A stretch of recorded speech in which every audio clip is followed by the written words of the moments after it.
My family left me with nothing after my father died, so I built a fortune from the one thing they thought was worthless. Years later, they took me to court and demanded everything I owned. My own husband sat beside them and laughed while I stood alone. But then the judge opened the letter I had kept hidden for 12 years. And suddenly, my entire family stopped smiling. My name is Emily Carter.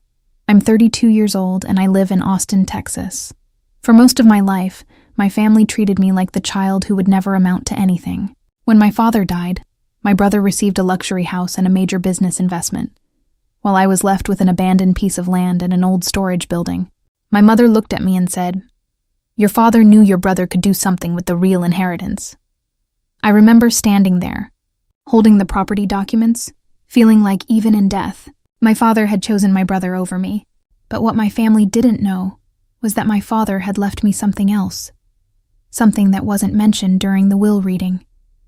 I tried to build something from the land, but everyone mocked me. My mother called it a dead investment. My brother laughed and said I was wasting my money. Even my husband told me, "You always think you're one big idea away from becoming someone important." But I kept going. I used my savings, worked long hours, studied real estate and business, and slowly began rebuilding everything. Then one day, inside the abandoned storage building, I found an old locked box. Inside was an old photograph, a business document, and a letter written in my father's handwriting. I recognized it immediately, but I wasn't ready for what he had written. I kept the letter hidden and continued working. Years later, I discovered that a major company wanted to develop near my land, and suddenly the property everyone had called worthless became incredibly valuable. I refused to sell. Instead, I built my own business around it. Slowly, my company grew, and eventually, I became a millionaire. That was when my family came back. My mother suddenly said, "We always knew you had potential." But I remembered every insult, every time they had told me I would fail. Then I discovered my husband had secretly been meeting with my brother. They were planning to claim that my original investment had come from family money. That was the moment I realized they weren't coming back because they missed me.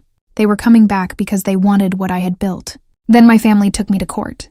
They claimed my father had intended the property to belong to the entire family, that I had used family resources, and that my husband deserved a share of my business. My husband sat beside them in court and laughed when I walked in alone. The judge looked at me and asked, "Ms. Carter, do you have evidence supporting your claim?"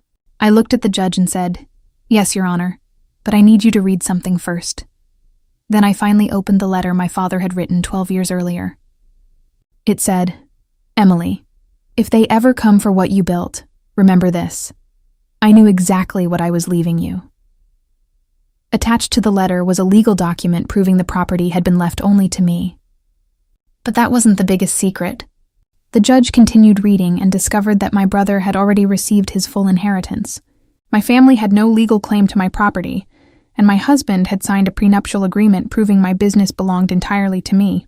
Then I revealed one final piece of evidence, emails showing that my husband had secretly planned to divorce me and take half my fortune. The courtroom went completely silent. My husband stopped laughing. My mother started crying. My brother looked at the floor. The judge dismissed my family's entire claim. I didn't scream. I simply looked at them and said, "You left me with nothing. I built everything, and now you want to call it yours, because you finally understand its value." Then I walked out of that courtroom alone. But this time being alone didn't hurt, because I finally understood that sometimes the people who give you nothing are the same people who teach you that you can build everything. Never let the people who underestimated you convince you that you are worth less than what you can become.